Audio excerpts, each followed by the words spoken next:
Alright, so let's pick up in our where we left off with Magnus, where, he was fondly referring to us as a weapon of mass destruction. The idea of someone so cute being capable of terrible things is a little outrageous, but of course, had anyone else obtained your powers, it surely could have led to something awful. You've been briefed on the reason for the approach we took to your recruitment, this kidnapping, as you call it. I'm sure it felt like that to you. I was shoved into a car against my will. We do apprehend unregistered espers on a fairly regular basis. Okay, but apprehend would have meant that she was running. You guys didn't even give her a chance to comply. But if you see it that way, I'm sure you feel a bit forced into joining us. Magnus was speaking in a very soft tone, fingers templed against his chin. But there was an underlying coldness which seeped into his voice as he spoke. I wasn't sure how to answer him. That's just the way things are, isn't it? See, that's what I mean. I feel like the same thing happened to him. Oh, sorry, that was Morgan. That's just the way things are, isn't it? Yes, it is. I hope you're able to move past Caleb and Ari's role and what happened and work with them as teammates. They were, as Caleb says, following their orders I gave them. Based on what the more I told you. Yes. Of course, it was also to save your life. After all, not everyone wanted to capture you. Killing a fledgling queen rank might have been a simpler alternative to trying to deal with a more powerful one down the line. For instance, Jack Fisker. Jack, no! I didn't come here to listen to you talk about that crap, Magnus. If he was that big a risk to the queen, you should have let us kill him while we had the chance. Ooh, oh, this is Vaughn's partner. I love her hair. You think any of us will be able to look him in the eye and kill him? Especially you? I follow orders. The fact she's here at all is evidence of it. Isn't that what we do? Follow every damn order like a good little soldier. That's interesting. He doesn't sound too happy now about that. Yeah, and you haven't stopped complaining about it since you got that order. Then next time, you should be the one to go out, pull some scared kid off the street, and throw them into danger. Caleb, why don't you step outside if you're going to shout? I think I will. This is a waste of time and I have better things to do. He stormed out of the office and a split second later, Ari followed him. I'll talk to him. We have a prior engagement anyway. He set his hand on the handle, then paused and looked back at me. I also wish to formally welcome you to Endgame, Morgan. I hope we can work together amicably in the future.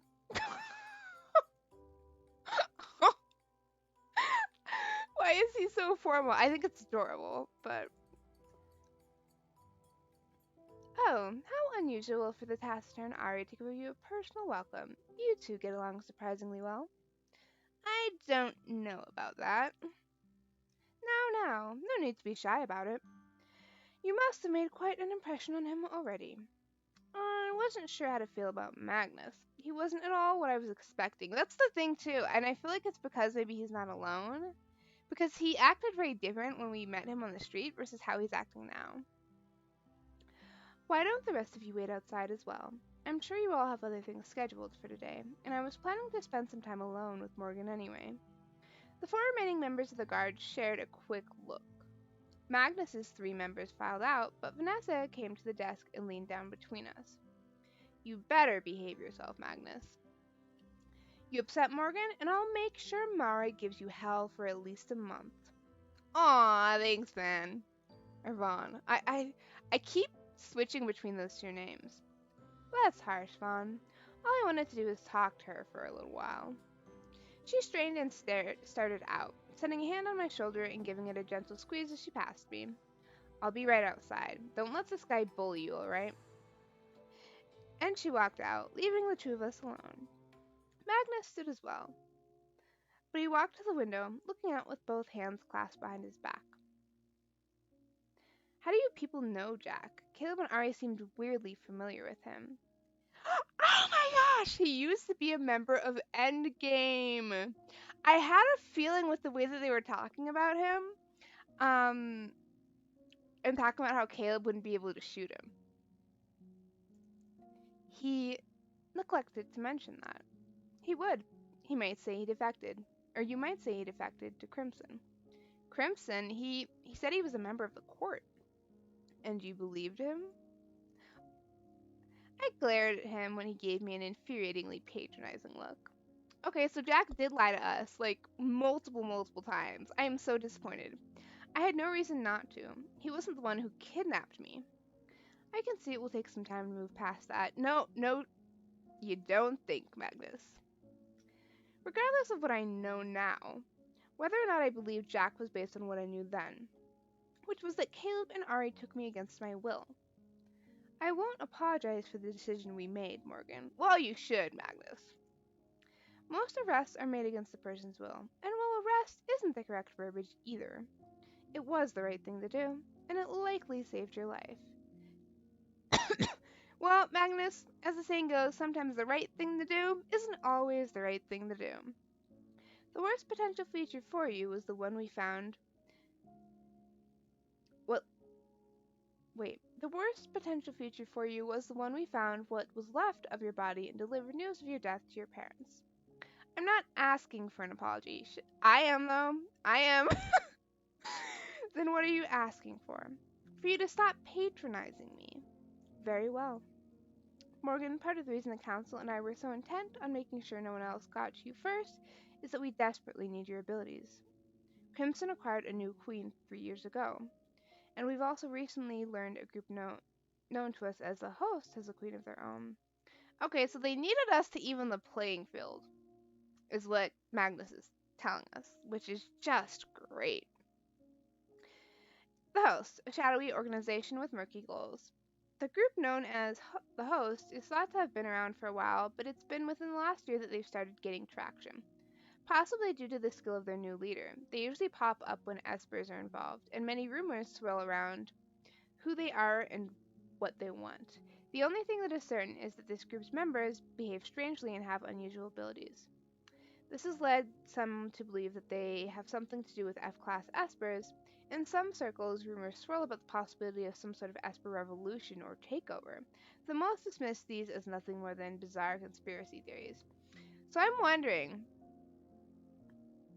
we have four factions here. We have Endgame, Crimson, the Court, and the Host. We know that Jack is with Crimson. We know that these guys are Endgame. And then we have the guy from the fountain, right? Who seemed to be with another group. Like the guy that she thought was crazy. And then we have the people that we fought with in that building. Specifically the one woman who seemed very powerful. The Host. You met her once already, I believe. Quite a nasty encounter. Okay, so that's the woman that we met. That terrifying woman who attacked us in the vivarium? What exactly is the Host? Or who are they, rather? He waved a hand dismissively. You'll learn about all of that in time. There are others also eager to acquire not just Queen rank espers, but any rank, any espers they can. It may come as a surprise to you, but even the dissidents on Syrah are seeking espers to join their cause. Syrah has a reputation as somewhere for espers trying to find a place to live normal lives, as they call it, provided they can get up there. They have fewer tools for detecting them and are often beyond our range to find them or bring them back, even though the colonies officially adhere to triad policies. Yeah, but can you really blame them? Like on a real note here, can you blame them when you see how Morgan was treated, where she was just walking down the street and they kidnapped her and were pretty much like, hey, you don't have a choice. You're joining our organization. Welcome to your new life. And granted, it did end up being a situation where it was what was best for her in terms of safety because of her, like, how powerful she apparently is. But if that's how they handle like all high rank espers, you know, it's understandable that they wouldn't want to be a part of it. There are espers who live normally and those who take up work as mercenaries, freelancers, become test subjects, despite the reputation. It isn't actually that different from here. Test. He waved his hand again, a quick gesture meant to end that topic. My jaw tightened. I didn't like being fed bits of information only. So what do they mean test subjects? That is very, very concerning. At any rate, it's important to understand while Endgame has a number of advantages over most groups, numbers can only do so much against high-ranked espers, especially queen ranks. I said the guard is a symbol and, in a way, it's true. Showcasing our elites is a way to dissuade groups from stepping too far out of line. We need you, and we couldn't let anyone else get their hands on your abilities. High-level espers are too capable of causing harm to others. One of our functions is also keeping dangerous espers off the streets, after all. Not that I'm dangerous. Queen ranks are always about potential, Morgan. Queen ranks are all about potential, Morgan. And now that I'm here, I may as well be of use while I'm here, right? I'm glad you understand. Magnus, I'm so disappointed in you. I liked you so much when we first met you on the street, and now you're just a freaking manipulative jerk. You've already proven yourself quite capable as an esper for all your time. Oh my goodness, I'm sorry. Reading hard. You've already proved yourself quite a capable esper for all that you lack training. I'm not a soldier, Magnus. I hope you realize that. He lets out a soft, hollow laugh. None of us are. I didn't know what that was supposed to mean, and he didn't elaborate. He returned to the desk but didn't sit. He leaned against it as he had been when I arrived. But none of this is why I wanted to speak with you alone. Then why? What else is there to say? I looked into your records, of course. I'm sure you can imagine I saw some interesting things in your history. You're referring to the fact that I tested positive as an Esper as a child? But you seemingly had none of the physiological traits. Yet, here you are. I assume you've heard of fairy espers. Fairies, also referred to as F-class, are the result of a natural mutation that occurred in humans rather than changes initiated by the original nanite infection of the first colonists. They were first discovered nearly 30 Arcalian years ago, but were only made public about 15 years ago. It's unclear how long they've been around, or when the first fairies began to show up. Their abilities work differently than nano-espers, and there is still relatively little known about them since they can more easily escape detection. Their abilities fall outside of current ranking systems used by Endgame to classify other espers. While the same ranks are still applied, they often have aberrations in their skills or the sheer scale of their abilities. Fairies are also known to be more affected by their emotions when using their abilities, and thus are considered somewhat less stable than nano-espers. Okay, so he thinks she's an F-class esper, which is clear. Give me one sec. I am gonna take another drink.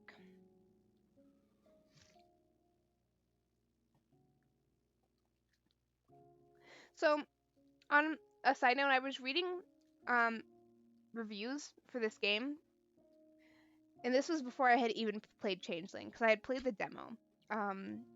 And I was just curious as to, what people were thinking about the game. And I have heard that Magnus's route is very controversial in terms of, like, it'll make you feel some sort of way. Not necessarily bad, but it's very polarizing from what I've heard. So it should be a interesting ride. I knew it. So it wasn't just me having that kind of thought. My ex-boyfriend was interested in researching them, so I'm aware their genetic markers and fork system may differ from nano-espers.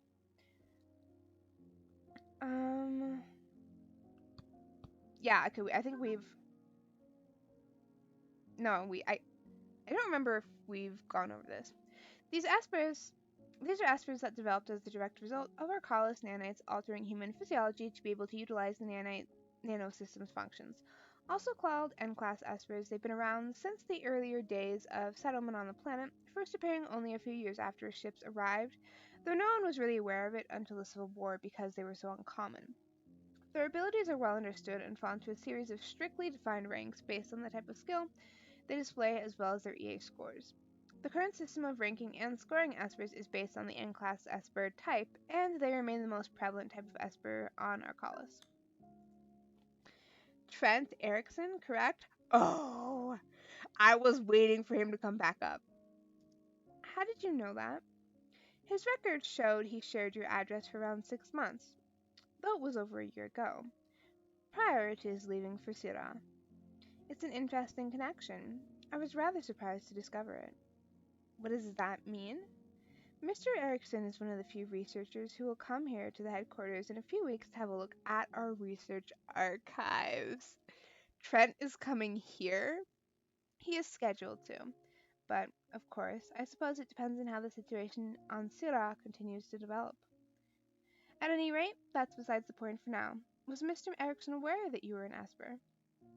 He was the only one who was. And was he the one who surmised you may be a fairy Esper? It came up, but neither of us knew my rank. We thought I was at best a low-level infantry. Okay, I think we've read this.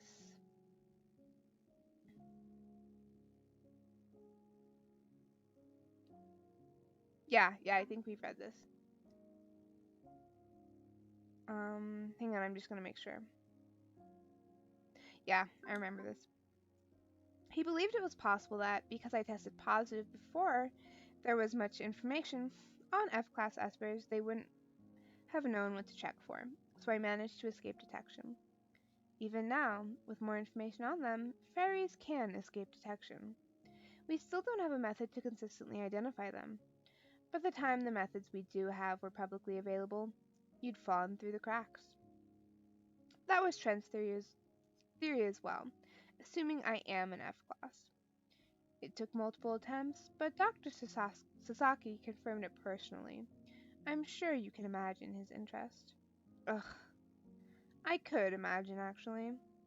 I'm confused why you had to tell me all this in private, though. Because we don't know the full extent of your skill set.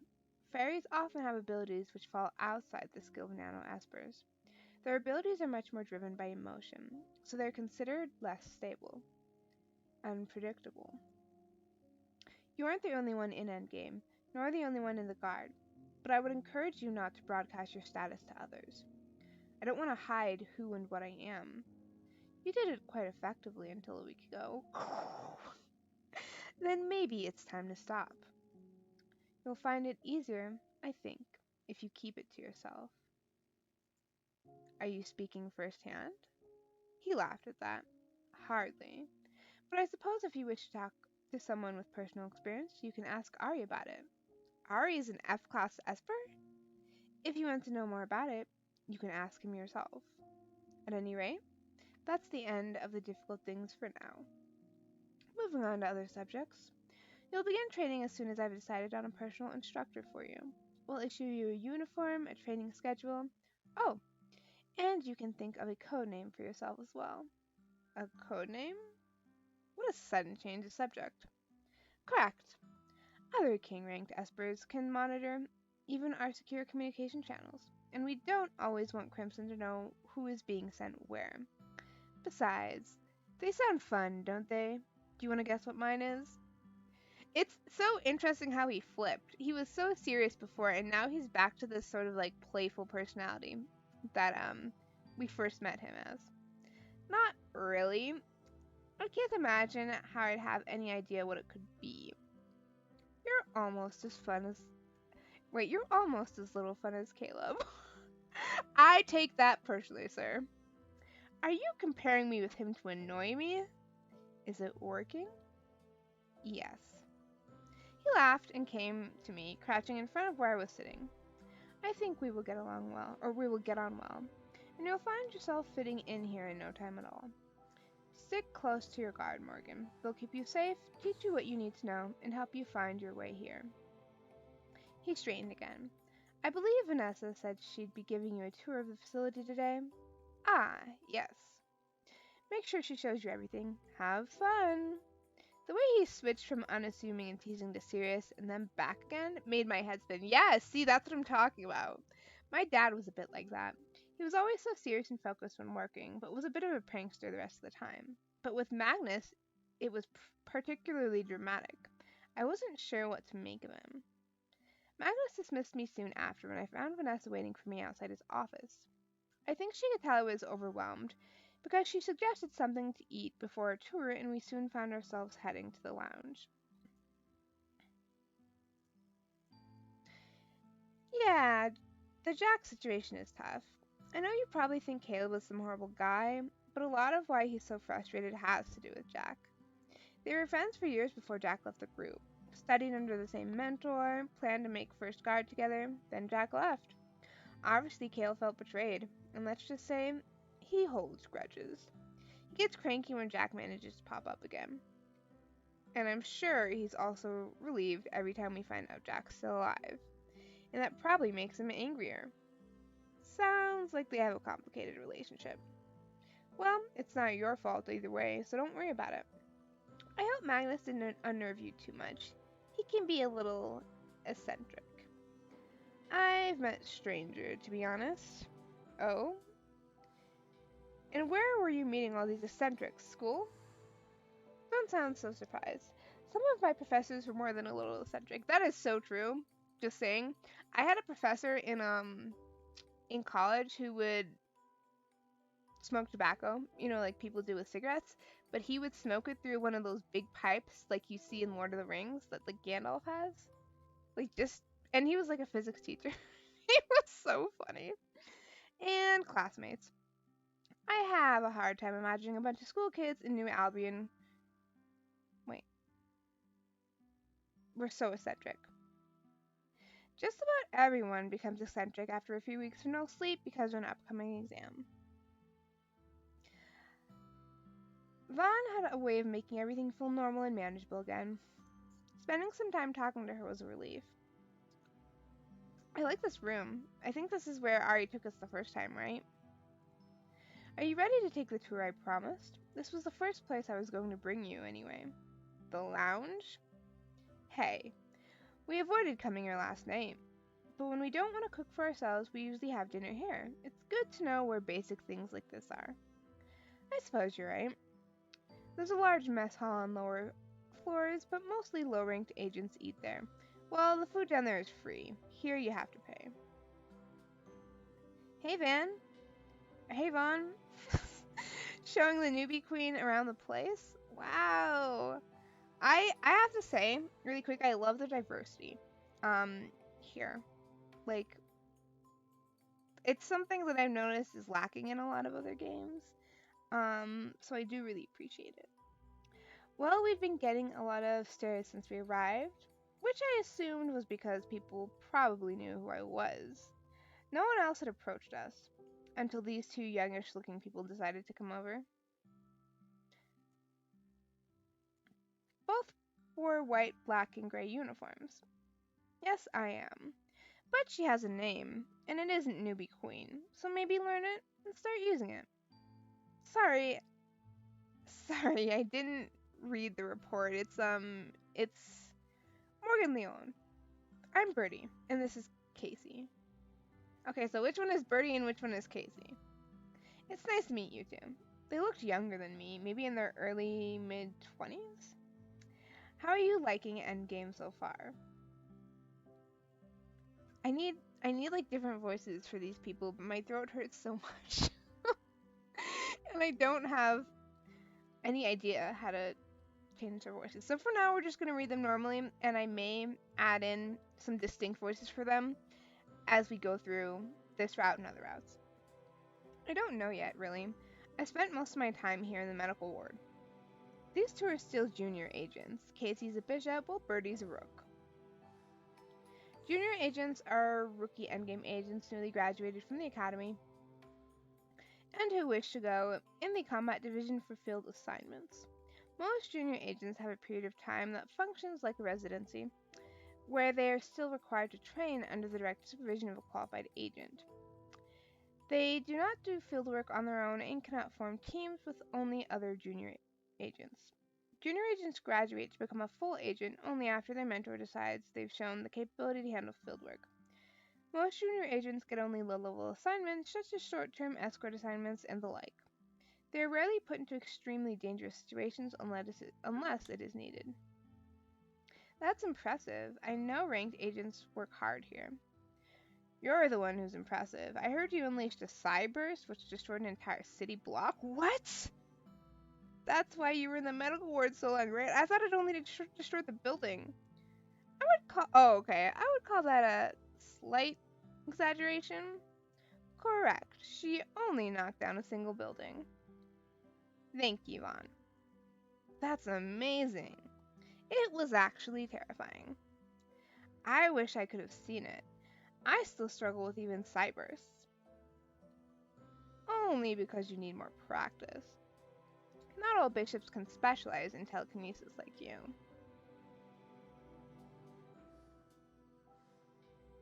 Hang on. I want to make sure that we haven't already read this.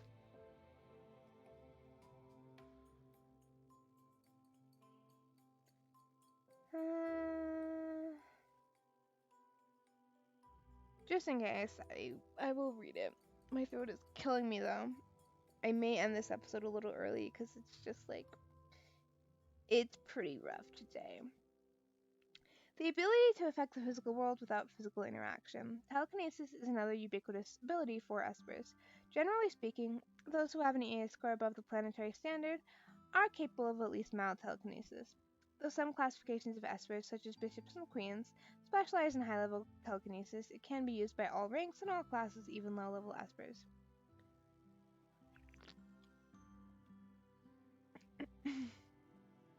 Generally, telekinesis is safe to use on non-living solids. Most N-class espers are not capable of utilizing telekinesis on liquids and gases. And attempting to use telekinesis on conscious humans is considered incredibly dangerous for the target. Oh, good to know. F-class espers have demonstrated the ability to use telekinesis in unusual ways and on substances, or to achieve things that they would not normally be considered possible. Okay, yeah. I think I'm gonna end it here because my throat is absolutely wrecked for whatever reason. But yeah, it's been an interesting episode. We've definitely met some new characters. We met Casey and Birdie. We had some time with Magnus. Let's pull up his profile really quick, just out of curiosity. Oh! Okay, I haven't even looked at this. This is so cool. And this tells us how many chapters are in each person's individual route too. That's great. Okay, so Arya has 14 chapters.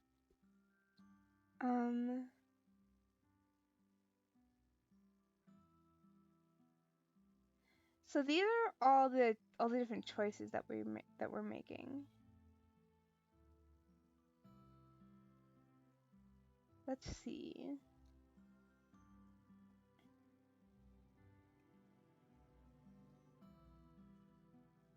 I'm guessing this is because I don't remember us making an actual choice here. So I'm guessing this means that this interaction was influenced and we got the analytic variation based on her skill set. Which is really cool that they have that marked here.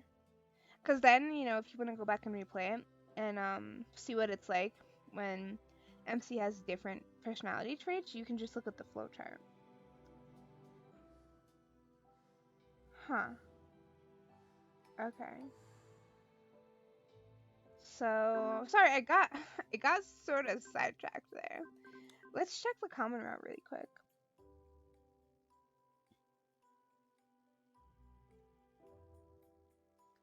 Okay. So there are so many different ways that this could have gone. Wow. I really appreciate the fact that they have something like this here, though. Anyway, let's pull up Magnus really quick. So Magnus is 28.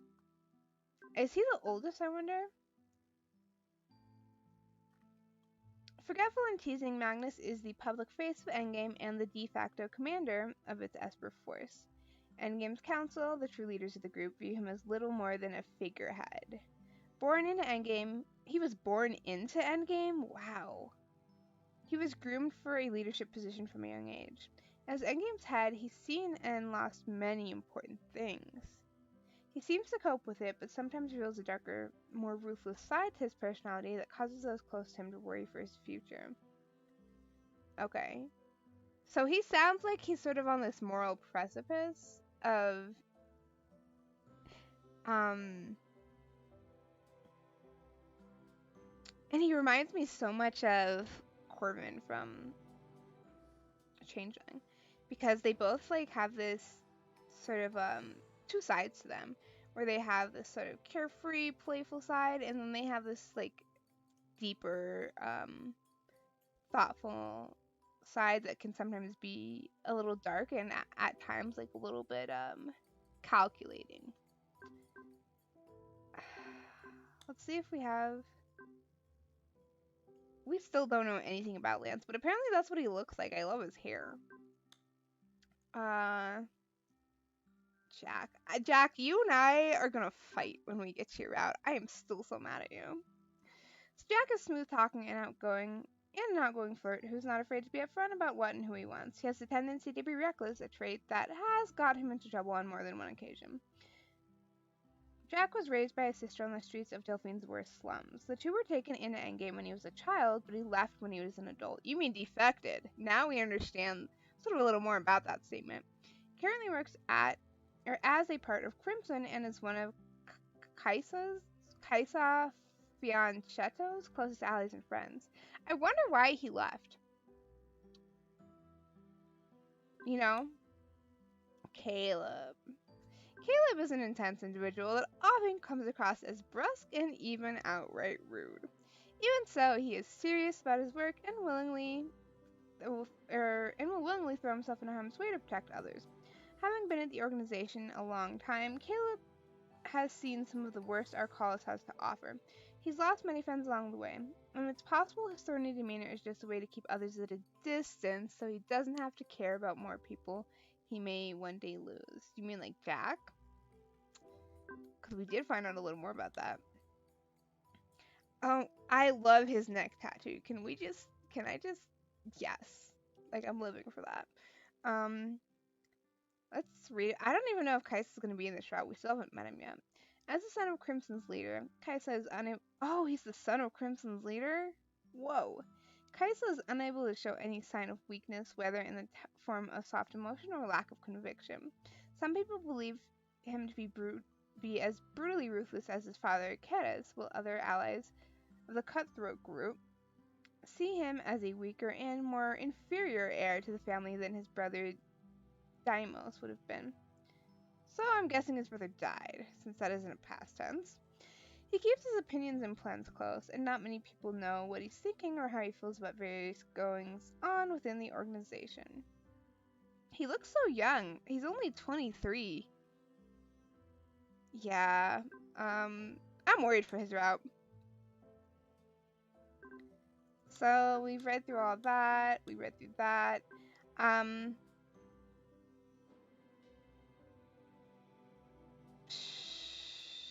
don't think I'm going to read through Lance's yet, or Quill's, or Yu's. Oh, Yu is the doctor. Okay, we'll read his because we've already met him.